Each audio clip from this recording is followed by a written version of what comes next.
এই, আজ তুমি কি কালারের পাঞ্জাবি পরছো? আমি সেই কালারেরই শাড়ি পরবো, বলো। আমি আজকে ব্লু কালারের পাঞ্জাবি পরবো।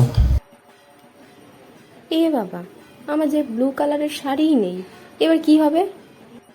তো কি হয়েছে, একটু ওয়েট করো, আমি এখনই একটা ব্লু কালারের শাড়ি কিনে আনছি। সত্যি? হ্যাঁ, তাহলে ফোনটা রাখো, আমি শাড়িটা কিনে আনি। আরে দাঁড়াও, আগে বলো কখন অঞ্জলি দিতে আসবে, আর কোন কোন প্যান্ডেল দেখতে নিয়ে যাবে আজকে? তুমি যদি ফোনটা না রাখো, আমি শাড়িটা কিনবো কখন আর অঞ্জলিটাই বা দেবো কখন? আচ্ছা রাখছি, আগে বলো কোন কোন প্যান্ডেল আজকে দেখতে নিয়ে যাবে। আগে শ্রীভূমি আর সন্তোষ মিত্র স্কোয়ার দেখতে নিয়ে যাব, তারপর যেটা ইচ্ছা হবে যাব। এখন ফোনটা রাখি, তা না হলে শাড়িটা কেনা হবে না আর ম্যাচিং পরে বেরোনোও হবে না। আচ্ছা রাখছি বাবা, রাখছি, বাই। বকুল মালা রেখেছি গাঁথিয়া, এনেছি